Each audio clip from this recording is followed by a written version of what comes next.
Bonjour les investisseurs, bienvenue sur ce nouveau projet, ce nouvel immeuble qui est un des plus rentables que j'ai fait, un des mieux, un des plus gros et celui en même temps qui m'a demandé le plus de travail, des plus de difficultés parce qu'effectivement il a fallu aller chercher les fonds, il a fallu chercher le financement. Ça a été très compliqué, c'était une période où j'avais déjà quand même pas mal d'encours mais je le voulais absolument, je ne voulais pas le rater.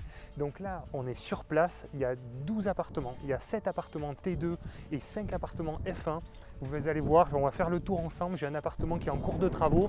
Je vais vous montrer tout ça. Il y a des parkings à l'arrière. C'est un super projet. Je suis très content aujourd'hui de pouvoir vous le présenter. Allez, venez avec moi, on y va.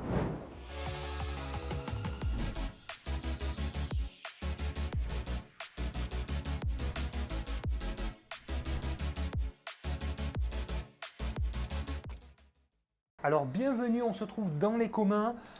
Ici on a refait la peinture parce que c'était vraiment vieux, c'était un jaune passé.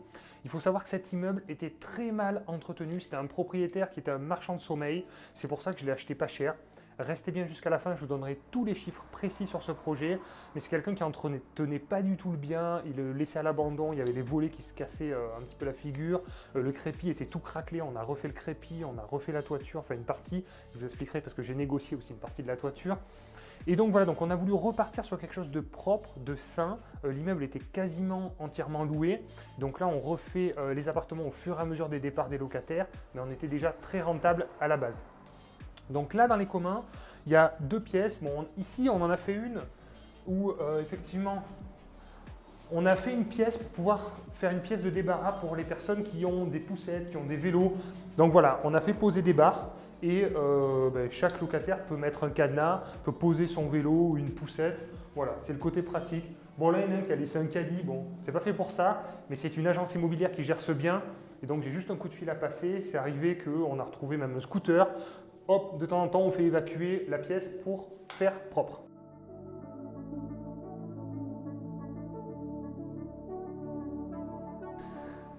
Voici Mini Martin. Alors, il est où ton maître? Il est où? Allez, montre-nous. Bon, ben on se retrouve dans l'appartement et comme par hasard, qui je trouve dans l'appartement? Monsieur Martin. Martin qui devient une star maintenant sur YouTube parce qu'il a déjà été, il a fait partie d'une vidéo, la dernière d'ailleurs. Oui, Donc Monsieur Martin avec qui je travaille, c'est un artisan, on travaille ensemble depuis pas mal de temps maintenant, depuis plusieurs années. Un an et demi, Au moins 2 ans. Ça a commencé petit à petit. Petit à petit, ouais. Et plus ça allait, plus ça a pris un peu d'ampleur. Voilà. C'est vrai. Donc ce qui est intéressant, c'est que M. Martin, très sympathiquement, a accepté un peu de jouer le jeu avec la vidéo. Donc on va faire le tour de l'appartement. Là, c'est un appartement que je vais réceptionner d'ici combien de temps à peu près? Peu de temps. À peu près la semaine prochaine. Ok. Il reste une prochaine. Donc voilà, donc ça va permettre de faire le point. Et comme ça, je vous immerge complètement dans un suivi de chantier. Voilà, on va voir un petit peu où on en est. Est-ce qu'il y a des choses à voir ensemble ou pas? Les matériaux qu'on a utilisés, les choix qu'on a fait sur les rénovations, avec les conseils souvent de M. Martin. Et l'état qu'il était l'appartement avant. Et l'état qu'il était avant. Donc ça, c'est vrai qu'on pourra mettre d'ailleurs des photos sur l'état d'avant parce que c'était catastrophique. Horrible. Comme beaucoup d'appartements de cet immeuble, comme je vous ai dit, c'était un marchand de sommeil, donc c'était vraiment des locataires de mauvaise qualité, une classe sociale très basse, avec beaucoup de locataires CAF, etc., etc., des retards de loyer, des impayés, des trucs comme ça. Donc là, forcément, on retrouve les appartements en très mauvais état. Par contre, les loyers étaient très très bas et ça nous permet de faire des travaux et j'ai un bon cash flow sur ce projet, je vous donnerai tous les chiffres après. Et ça permet de rénover au fur et à mesure aussi les appartements et repartir sur de la qualité avec des bons locataires.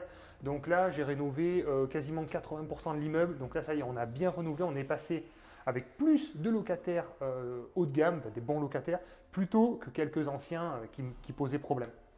Donc c'est parti, on va vous montrer un petit peu l'appartement. On peut commencer, je sais pas, par la salle de bain puisqu'on est par là. Alors la salle d'eau est petite, venez voir, mais il y a tout ce qu'il faut. Voilà. Donc on va essayer de rentrer à plusieurs. Mais voilà, donc là il y avait une vieille baignoire comme ça se faisait avant. Oui. Donc là on a refait la faïence partout. Faïence, et on a supprimé la baignoire et on a fait un bac à douche à l'italienne. Voilà, tout à fait. Là c'est propre, voilà, avec la descente, une colonne de douche, un petit meuble vasque. Très sympa, tout simple. Et là, on a laissé un petit emplacement pour mettre la machine à laver, mais il y a aussi la possibilité de la mettre dans la cuisine. Voilà, tout à fait. Voilà. Donc là, c'est petit, c'est simple, c'est efficace. Carrelage Jusqu'à la pointe. du fournisseur. Ah, je ne vais pas le dire. pas faire. Secret? Ah bah c'est secret, désolé. C'est secret, voilà. Non mais c'est Brico Dépôt, Voilà, Brico souvent. Dépôt, voilà, Brico Dépôt, La faïence Leroy Merlin. ou Leroy Merlin. Voilà, donc c'est du carrelage qui coûte dans les 10 € le mètre carré, Oh, un peu à peu plus près. quand même, un peu plus, non, 12-13 euros le mètre carré. Vous l'avez facturé ce prix-là? Non, Je- 12-13 mètres carrés. Et ça, la frise, elle est au mètre carré 16 euros. Ouais, tout à fait. Alors ce qui est intéressant, c'est que cette frise, souvent les frises ça coûte cher. Sauf que là, c'est du carrelage en fait. C'est pas une frise. Mettons de 2 ou 3 cm. Ouais, c'est ça. Là, c'est carrément la même dimension, longueur, largeur du carrelage. Exactement. Donc, et après, Ça coûte un petit peu plus cher, mais ça coûte beaucoup moins cher que par exemple ce qu'on a mis au sol, où là c'est du petit carreau, mais là on était obligé pour faire la descente correctement. Mais du coup, c'est un bon compromis. Donc c'est souvent ce qu'on fait dans les salles d'eau, c'est du biton, c'est-à-dire qu'on met du carrelage gris au sol. Après, on repart sur du gris à mi-niveau, une petite frise qui fait le tour de la salle d'eau, et après on part sur du blanc et plafond blanc. Franchement, on a cette méthode, ça marche. On ne renouvelle pas à chaque fois, on ne se repose pas la question. Je donne les clés à M. Martin maintenant. Ah oui. Il dit OK comme d'habitude, et voilà. puis voilà, c'est réglé. Pour moi, c'est super, et puis franchement, ça fonctionne bien. On n'est pas obligé à chaque fois de renouveler, de se reposer 1000 questions. Voilà, on sait les bases. Tout à fait. Allez, c'est parti, on va montrer après ce qu'on a fait ailleurs. Donc là, WC suspendu. Hein, Actuellement, voilà. on est en train de finir le WC suspendu, donc comme vous voyez là, donc on met donc double plaque de placo, et après on mettra là je vais mettre un fond de faïence en carreau de ciment et les côtés en blanc pour casser un peu la masse pour pas que ça soit trop assombri, comme il n'y a pas de fenêtre, donc on essaie de mettre des couleurs un peu claires, pas trop foncées, Ouais. puisque sinon après Tout à fait. voilà. Donc, Non mais là c'est bien, ça c'est quelque chose qui coûte pas beaucoup plus cher entre un WC normal et un WC suspendu. Entre un WC normal et un WC suspendu, la différence de prix elle est de combien à peu près? À peu près quoi pour savoir. À peu près, ouais, il faut rajouter bien quand même avec la faïence supplémentaire de 300 € de plus supplémentaire. Oui. Puisque le problème c'est qu'on met le bâti qui fait le bourricot, c'est le même prix qu'un shot normal, c'est vrai. voilà. Mais le problème c'est qu'après il faut qu'on est obligé d'habiller le bâti du WC suspendu, donc automatiquement on rhabille un peu les côtés Un en peu de faïence. Donc c'est la faïence qui fait la différence Ouais. entre un WC suspendu et un C'est WC vrai. normal, c'est tout. Ça Voilà. fait 300, 400 € de Voilà, différence. voilà, Voilà, c'est allez, on va vrai. dire 500 € pour les plus chers. Voilà. Mais par contre, en valeur perçue, c'est quand même beaucoup mieux, c'est beaucoup plus propre. Pour nettoyer, c'est plus simple. Et encore une fois, nous, ce qu'on veut, c'est de la qualité, c'est que nos locataires se sentent bien. Donc, c'est un détail qui, pour moi, a son importance. Donc là, on se retrouve dans la cuisine. Alors, on fait un peu toujours la même chose là, dans les cuisines. Voilà, Hein. tout à fait, voilà. Là, il y avait un petit évier, comme d'hab. Le petit évier en inox Donc, avec les deux feux. Avec deux feux, avec un armoire et le reste, tout est vacant, c'était libre Ouais. de faire ce qu'on. Ouais, tout à fait. Mais c'est vrai que le propriétaire avant s'embêtait pas, il avait mis ce petit bout de cuisine. Bon, c'était dans un état, c'était C'était monstrueux. du classique, Hein. le classique banal pour que les gens À l'époque. puissent, à l'époque, voilà. Bon, C'est- à maintenant, l'époque, ça se fait c'était un évier, il est arrivé, il mettait son four, sa gazinière, il mettait son frigo à fait. et sa table. Donc là, c'est simple, franchement. Vous l'avez pris où cette cuisine? Alors, Aussi. il y a un mélange de deux. Il y a du Alors, on Brico essaye de vous Dépôt et embrouiller. de Leroy Merlin. Voilà. Brico Dépôt, Leroy Merlin. Voilà. Ok, d'accord. Donc les meubles, Brico Dépôt, plan de travail, Leroy Merlin. Ça tient, ça tient. Ah Non, ouais. c'est bien. Franchement, Ouais, c'est un ouais, bon ouais. compromis. Il n'y a rien à dire. Il y a des amortisseurs. Voilà. Franchement, c'est simple, c'est efficace. Donc, Euh, et la haute, on met la haute au milieu. Donc, tout à Et fait. la haute qui va arriver au milieu. Voilà. Ok. Donc là, l'électroménager, encore une fois, c'est toujours de la qualité. Là, c'est Signature, c'est la marque Signature But, ça. But, voilà. Ok. Et Beko en four. Ok, d'accord. Donc c'est pas le premier prix, c'est un petit peu au-dessus. L'intermédiaire. Ça permet voilà, d'avoir quelque chose qui soit plus Ça- solide dans le temps. Ça fait à peu près, grosso modo, on tourne aux alentours entre 400 et 450 € de Ok. la plaque et le four. Ça vaut dans les 400. Non, l'ensemble.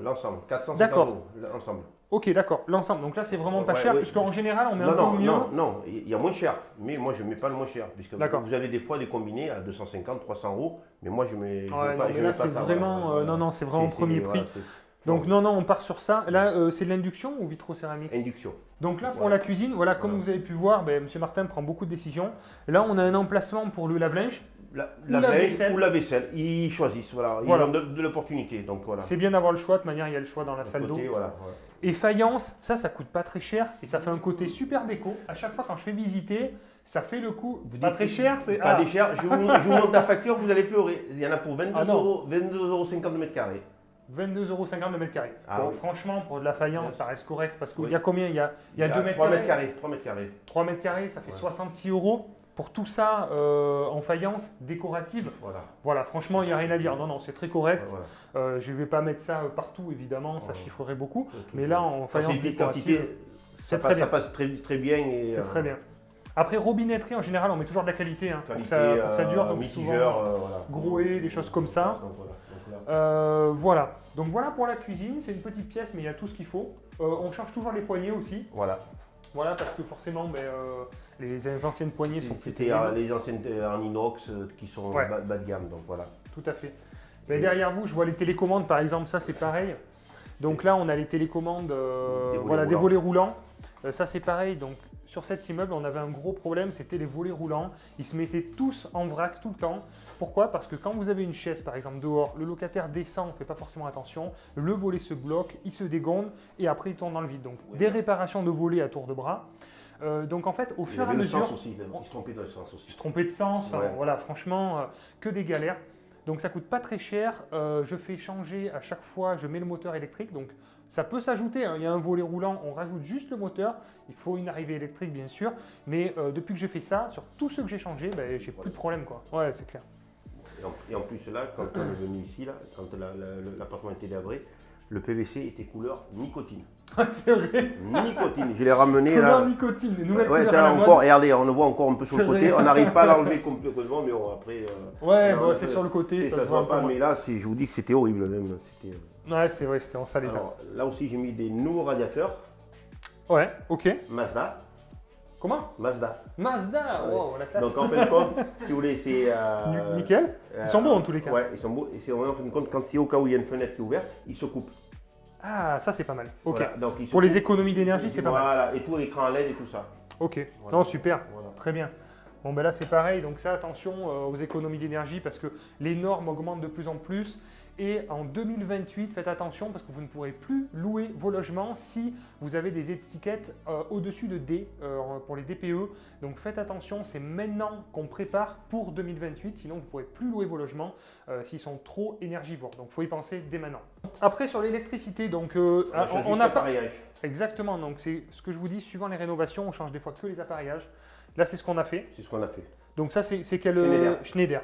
Voilà, très bien. On ne prend pas le grand, on prend juste en dessous de Schneider, on ne prend même pas le bas de gamme ou autre machin.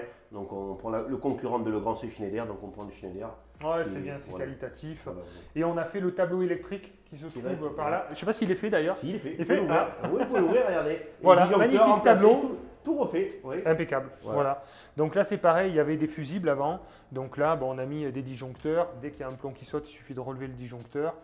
Puis surtout, pour les nouvelles normes obligatoires, il faut toujours un 30 mA pour sécuriser l'installation. Donc là, on est sur un petit appartement. C'est un F1 bis.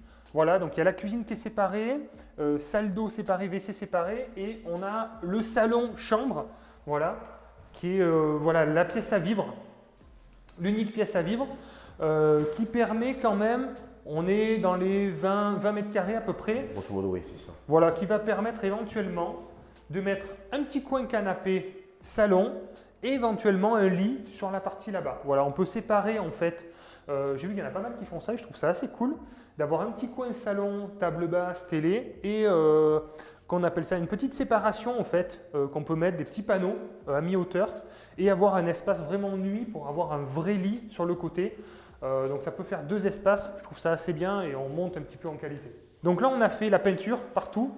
Est-ce que vous avez ratissé les murs ou là ratissé, je pense là c'est ratissé. Non, ratissé et la toile de verre posée lisse. Ah d'accord, ok, il y a la toile de verre, on la voit même pas tellement que c'est bien fait. Donc, donc très bien, très bien. Parce que ça demande une vraie préparation. Le problème c'est que comme c'est un appartement qui se trouve au dernier étage, l'humidité et tout, le plâtre était fragile, comme la personne ne faisait pas attention à l'appartement parce que c'était des couleurs chocolat foncé, c'était horrible. Ouais, c'était horrible, non mais là vous avez bien rattrapé, franchement ça rend super bien.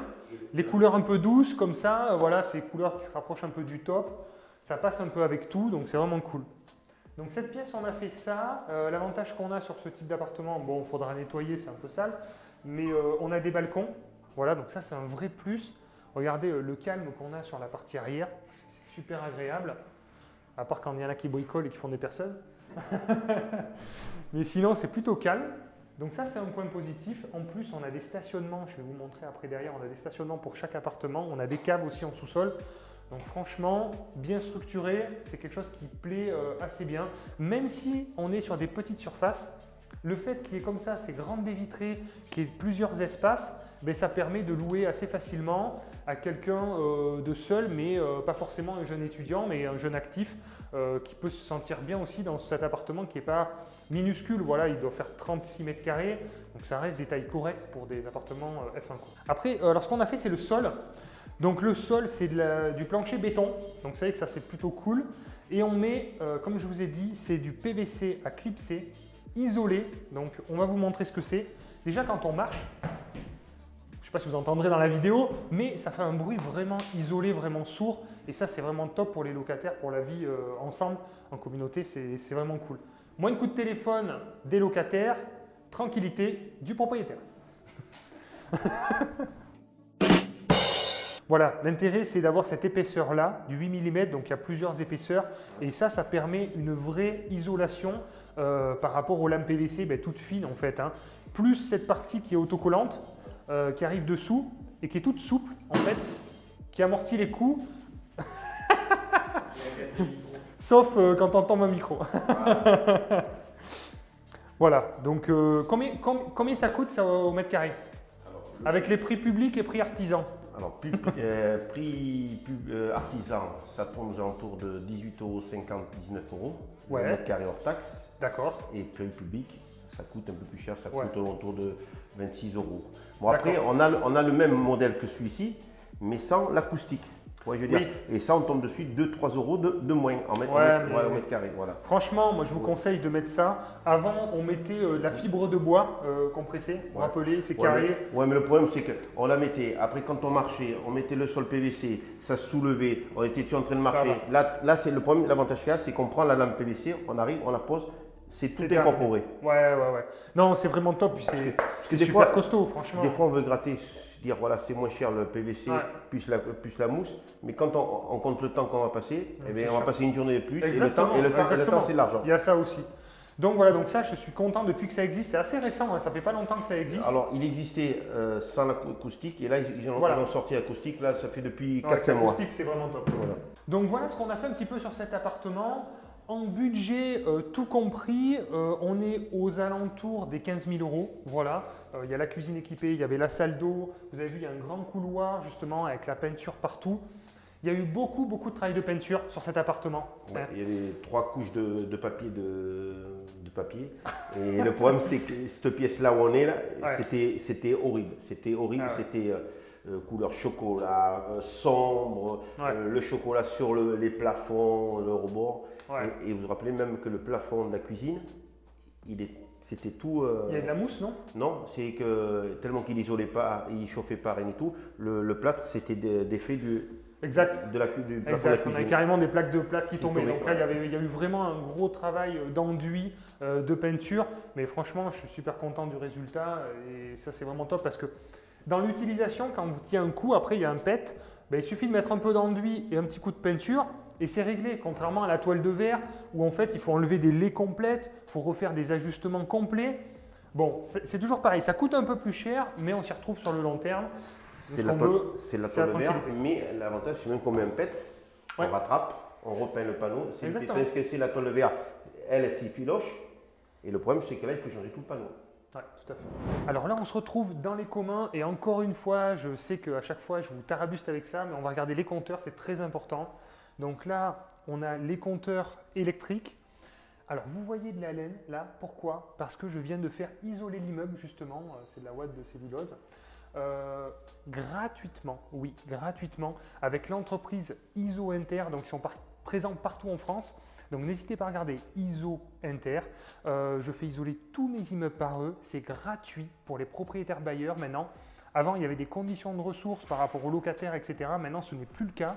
Donc franchement, ça vaut le coup. Tout ce qui est comble et garage, ça peut être isolé gratuitement. Donc profitez-en. Si vous ne l'avez pas fait, il faut le faire tout de suite tant que c'est encore valable. Et donc là, on se retrouve après pour les compteurs d'eau. Et justement, là, cet immeuble, c'est des compteurs divisionnaires. Donc comme vous pouvez voir, c'est des compteurs où il n'y a pas la bague bleue. comme je vous ai montré la dernière fois, il faut qu'il y ait une bague bleue. Là, il n'y a pas de bague bleue. Donc, c'est des compteurs divisionnaires, c'est-à-dire qu'il y a un compteur général qui est en bas à l'immeuble. Et après, il y a des compteurs divisionnaires où on vient relever le niveau de consommation et on fait des prorata tous les ans pour répartir un petit peu les charges. Voilà, donc ça demande un petit peu plus de gestion. C'est bien pour ça aussi, entre autres, que cet immeuble est géré dans une agence immobilière. Allez, c'est parti. Maintenant, je vais vous montrer l'extérieur. On va faire un petit tour de l'immeuble et puis je vais vous montrer les parkings et stationnements. Vous allez voir, c'est assez sympa. Voilà, petit détail, on a mis des lumières LED partout. Avant, il y avait des vieilles ampoules, ça n'arrêtait pas de griller. Alors là, c'est des petits ronds LED, ça coûte vraiment pas cher, ça marche très très bien. Et là, on a mis sur un interrupteur, mais la plupart du temps, sur mes immeubles, je les mets avec des détecteurs de présence, ce qui fait que ça coûte moins cher, ça se détecte au fur et à mesure qu'on avance, c'est plus économique et écologique du coup, parce que là on allume toute la cage d'escalier alors qu'il n'y a pas nécessairement besoin. Donc ça c'est vraiment à faire si vous ne voulez pas être embêté par les changements d'ampoule, etc. Voilà, alors on se retrouve à l'extérieur là de l'autre côté de l'immeuble et comme vous pouvez voir, il y a des stationnements prévus pour tous les appartements. Donc ça c'est vraiment cool, voilà, du numéro 1 au numéro 12, chaque appartement a sa place de parking et en même temps il y a de la place aussi devant l'immeuble, à l'arrière. Donc ça c'est vraiment cool, c'est vraiment un point positif de pouvoir se garer facilement et d'accéder à son logement. Je vais vous montrer aussi, on a mis des badges, on a sécurisé les portes d'entrée toujours avec des badges. Donc c'est des portes aimantées, c'est assez costaud, c'est assez résistant, donc ça c'est bien, ça ne coûte pas forcément très cher. Et on rentre avec un badge qui déverrouille, qui désaimante les portes pour pouvoir rentrer. Donc ça c'est pareil, ça ancre l'aspect sécuritaire de l'immeuble, on se ressent bien dans un environnement sécure. Tout ça, ça participe au bien-être des locataires et donc au bien-être du propriétaire. Donc cet immeuble, allez, on va parler chiffres parce que je sais que c'est ça qui vous intéresse. Je vais tout vous dire. Donc vous voyez que cet immeuble a été entièrement ravalé. Donc j'ai eu au départ de l'acquisition un peu de travaux. J'ai fait le ravalement de façade. Donc vous voyez, c'est quand même un grand bâtiment. J'en ai eu pour un peu plus de 20 000 euros. Voilà, j'ai eu des prix vraiment très intéressants. Et j'ai aussi également refait une moitié de toiture. Alors je vais vous expliquer, ce qui s'est passé, c'est qu'au niveau de la négo, c'est un immeuble que j'ai négocié pendant presque 2 ans pour aboutir enfin au projet. Des fois ça arrive comme ça, là je suis sur un immeuble, ça fait 3 ans que je négocie, on ne sait pas, peut-être que ça aboutira, peut-être que ça aboutira pas. Et là ça aboutit, au bout d'un moment le propriétaire en avait marre, donc il a accepté une proposition en dessous de 300 000 euros, voilà, c'est un immeuble que j'ai payé 285 000 euros, frais d'agence compris. Et après, il y avait quand même beaucoup de travaux, parce que vous avez compris, les appartements étaient loués, mais ils étaient tous à rénover. Donc, j'ai emprunté pour refaire le crépi et une partie de la toiture, et également pour rénover 2 appartements, voilà, au départ. Et après, tout a été rénové au fur et à mesure. Donc, ça a fait un budget total de 350 000 euros. Voilà. Après, en termes de revenus, c'est l'immeuble le plus rentable qui génère et qui générait plutôt 44 000 euros de revenus annuels. Voilà, maintenant on est plus aux alentours des 50 000 parce qu'à chaque fois que je rénove, j'augmente le loyer aussi. Donc ça c'est cool. Et donc on était sur une rentabilité de plus de 12%. Voilà, donc c'est vraiment cool. Par contre, vous avez compris, c'est un immeuble qui m'a demandé beaucoup de travail, qui demande à ce que je mobilise à chaque fois le cash flow. Il y avait plus de 1 500 euros de cash flow par mois, ce qui veut dire qu'à chaque fois j'ai dû réinjecter le bénéfice dans cet immeuble et même rajouter un petit peu de ma poche. Il y avait des soucis, j'ai eu un impayé, j'ai eu des problèmes à régler, voilà. Derrière la rentabilité, il y a toujours une réalité. Malgré tout, je suis content parce que mon argent a été bien investi. C'est un immeuble qui a pris de la valeur, la rentabilité a augmenté, donc c'est de l'argent vraiment bien investi. Après, dans la négociation, ce qui s'est passé, c'est que j'ai négocié la moitié de la toiture parce qu'en fait, il y avait eu un dégât des eaux. Et quand vous aboutissez sur une négociation, que vous n'avez plus d'arguments pour négocier le prix, vous pouvez encore négocier certaines petites choses, comme par exemple le prorata de la taxe foncière. Vous savez que quand vous signez, vous payez au prorata de l'année en cours. On peut négocier en disant ok, vous ne voulez plus négocier le prix, dernier petit effort pour aboutir sur l'achat de votre bien, ça va être que vous gardez la taxe foncière pour vous et puis moi je ne fais pas de prorata. Voilà, par exemple. Et moi, c'est ce qui a été le cas, c'est que je lui ai demandé de refaire une partie de la toiture parce qu'il y a eu un dégât des eaux et donc l'ancien propriétaire a touché les subventions des assurances et donc il a refait la moitié de la toiture à sa charge. Voilà, ce qui est intéressant pour lui parce qu'il va déduire fiscalement ses travaux et puis moi je me retrouve avec la moitié de la toiture qui a été rénovée et là je viens de rénover la deuxième moitié parce que elle était en fin de vie aussi, quoi. Alors dernier point pour ce projet qui a été très compliqué pour moi, c'est que j'avais un encours déjà assez important. J'avais un peu plus de 800 000 euros d'encours. Et quand je suis arrivé à la banque avec ce nouveau projet où la banque me disait non, non, monsieur Eldin, vous arrêtez, c'est stop, c'est fini, c'est fini. Ben là, clairement, ça a été compliqué. Donc là, je me suis confronté à énormément de refus bancaires, des noms, des noms, des noms, des noms. J'étais totalement démotivé, jusqu'à 30 banques. Et j'ai pas lâché, c'est la dernière banque qui m'a financé ce projet. Donc c'est pour vous dire, voilà, des fois vous avez l'impression que c'est impossible et c'est juste, la porte de sortie est juste après. Donc n'hésitez pas à faire beaucoup de banques si vous y croyez, si vous croyez en votre projet. Ce projet, je le voulais, je me suis battu, je me suis acharné et je suis content parce qu'au final, j'ai réussi à le faire financer. Et c'est grâce à ça que j'ai passé un palier qui m'a permis de continuer aussi mes projets d'investissement. Donc voilà, ça c'est très terrain, c'est très réalité, c'est dur, mais franchement, ça vaut le coup de se bouger les fesses. J'espère que vous avez aimé cette vidéo. Je vous invite à mettre un petit like si ce genre de vidéo très concrète, très terrain vous plaît. Ça m'encourage à continuer. Et lâchez-vous dans les commentaires, mettez-moi les meilleurs commentaires qui vous passent par la tête, tout ce que vous voulez. Je serai là pour y répondre. Merci à tous. On est de plus en plus nombreux sur la chaîne. Merci à tous pour votre soutien, vos encouragements. Merci de me suivre. Merci d'avoir regardé la vidéo. Et puis, à très vite. Ciao, ciao.